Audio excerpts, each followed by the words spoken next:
On est en direct. Bonsoir à toutes et à tous, bienvenue dans mon live 226 sur mon défi 365 jours de live. J'espère que vous allez bien, je fais mon live plus tôt que d'habitude. Ces derniers jours c'était un peu du 23h et ça commençait à être un petit peu tard. Voilà, j'espère que vous avez passé une belle journée. Je suis très heureuse de vous retrouver dans ce live. Donc si c'est la première fois que vous voyez un de mes lives, vous pouvez me mettre le hashtag ThePositivePlace puisque je suis Clémence Martin, je suis la fondatrice de The Positive Place, comme vous pouvez le voir juste au-dessus de moi. Et mon sujet, ce qui m'intéresse, c'est le développement personnel, et notamment avec cet angle aussi particulier de ce que ça veut dire pour les femmes.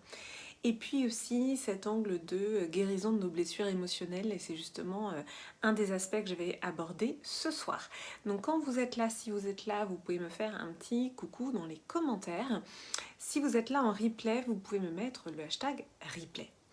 Alors j'avais envie d'aborder un sujet sur la blessure d'humiliation parce que souvent on me dit mais finalement moi je ne sais pas si je souffre de telle ou telle blessure, je ne sais pas comment détecter, entre guillemets, détecter ça. Et donc finalement est-ce que j'ai besoin d'une guérison? En fait, pour vous en parler un petit peu plus précisément, on a tous plus ou moins vécu les fameuses 5 blessures émotionnelles, qui sont des blessures qui ont été isolées par des psychologues et psychiatres américains, puis j'ai envie de dire démocratisées par Lise Bourbeau. Donc je vais vous les redonner, ces 5 blessures émotionnelles. Il y a rejet, abandon, humiliation, trahison et injustice. Et donc on les a tous plus ou moins vécus à une plus ou moins grande échelle. Et il peut y avoir donc des, entre guillemets, des symptômes qui se révèlent dans votre vie quotidienne. Pour moi, les blessures émotionnelles, ça explique énormément de choses, que ce soit dans la vie personnelle ou dans la vie professionnelle. En fait, on réagit par rapport à nos blessures sans même s'en rendre compte. Donc, moi, j'ai à cœur de vous partager ce qui m'a permis aussi à moi d'avancer, de me sentir mieux. Et franchement, pour moi, c'est pour ça que j'ai fait un programme sur les blessures émotionnelles, parce que ça a été une telle libération pour moi de comprendre ça, de comprendre que tous nos rapports humains, enfin c'est vraiment pour moi une évidence, mais voilà, dites-moi si ça résonne pour vous. Pour moi, la plupart de nos relations interpersonnelles sont, j'allais dire, ombragées par nos blessures émotionnelles. Ça insuffle quelque chose, ça vient un petit peu pervertir, entre guillemets, nos relations, et ça les rend compliquées, en fait, tout simplement. Donc, je voulais vous parler ce soir de la blessure d'humiliation et d'essayer de comprendre finalement quels sont les symptômes de la blessure d'humiliation. Donc, je vais vous dire, entre guillemets, des symptômes, même si on n'est pas de l'ordre du médical, bien sûr. Mais, et voilà, dites-moi si ça résonne pour vous. Donc, il y a cette idée de se critiquer en permanence, d'avoir un discours interne dévalorisant. Un langage interne dévalorisant, ça va être de se dire en permanence qu'on n'est pas assez, qu'on n'a pas fait assez ou qu'on ne fait pas assez bien, que voilà, on a le sentiment de devoir en faire toujours plus. On peut avoir aussi des comportements un petit peu à risque ou pas très respectueux de notre corps, c'est-à-dire voilà, pas prendre soin de notre corps, à peut-être trop manger ou avoir des comportements peut-être un petit peu addictifs. Donc voilà, et puis je cherche dans mes petites notes, voilà, et puis aussi on va aller comment dire, choisir, alors choisir n'est pas vraiment le mot, mais se retrouver souvent dans des relations un petit peu toxiques avec des gens qui ne vont pas nous respecter, entre guillemets. Donc ça, c'est un petit peu la partie immergée de l'iceberg. Alors, moi, autant vous dire que avant de travailler sur moi, j'avais tous les critères, puisque moi, j'avais un langage interne qui était horrible vis-à-vis de moi, parce que j'étais toujours en train de me dire de ne pas être sympa avec moi-même, un langage interne, t'es nul, mais t'en as encore pas fait assez, puis là, tu t'es encore trompé.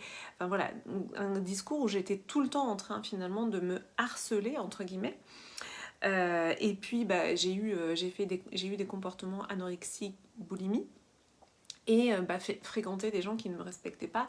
Oui, ça a été le cas dans ma vie privée et dans ma vie personnelle. Donc c'est vrai que pour moi, d'avoir pris conscience de ça, ça a été évidemment tout un cheminement, mais ça permet quoi? Ça permet de prendre soin de soi.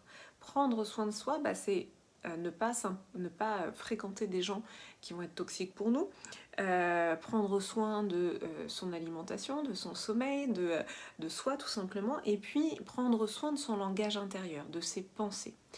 Donc quand je vous dis ça, évidemment, là ça a l'air entre guillemets simple, dit comme ça, parce que finalement, entre guillemets, les gens toxiques, on ne se rend compte qu'ils sont toxiques pour nous que quand on arrive vers la fin de la relation. Hein.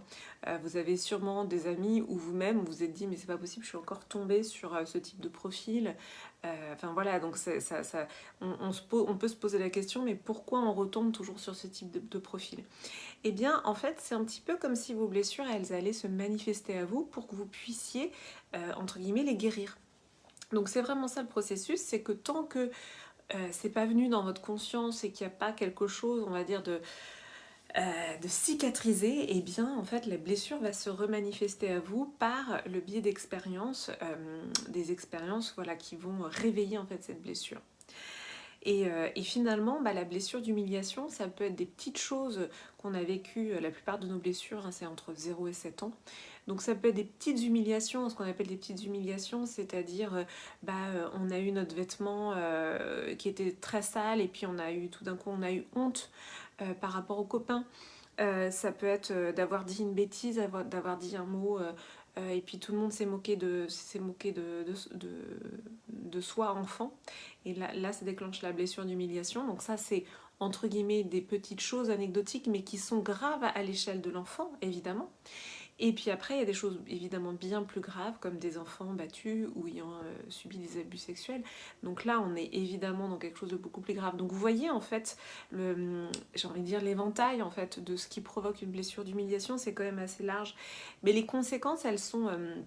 alors pareil, hein, il y a une gradation, mais c'est toujours la honte de soi, c'est toujours s'excuser d'exister, c'est toujours voilà, avoir l'impression qu'on est moins important que les autres. Donc c'est vraiment la blessure de la légitimité, de l'importance de se considérer comme étant une personne pleine et entière. Donc voilà, je vous ai fait un petit descriptif dans ce live de ce qu'était la blessure d'humiliation. Si vous voulez venir la guérir avec nous, on commence Healing Humiliation lundi prochain. C'est 3 lives en tout d'1h30. 3 lives où on va venir activer en profondeur des guérisons sur un plan énergétique de ces blessures-là. C'est vraiment une mise en conscience et à la fois des techniques énergétiques que je vous partage pour pouvoir vraiment blesser, au contraire guérir ces blessures-là. Donc si vous voulez nous rejoindre, le groupe, on peut encore accueillir. Donc vous m'envoyez un petit message en MP, je serai très heureuse de vous intégrer dans ce groupe. Healing, ça va terminer, donc là on a humiliation en novembre, puis injustice en décembre, et ensuite je ne sais pas quand est-ce que je referai ce programme-là. Pour moi, les blessures, en effet, c'est un point important de ce que j'ai à apporter. Mais pour l'instant, voilà, pour 2022, c'est pas encore prévu. Donc voilà, dites-moi en MP si vous voulez nous rejoindre. Je vais vous mettre aussi le lien pour rejoindre le programme dans le post de ce live. Et puis, je vais vous souhaiter une très belle et douce soirée. Et puis, on se retrouve demain pour le live 227. À demain!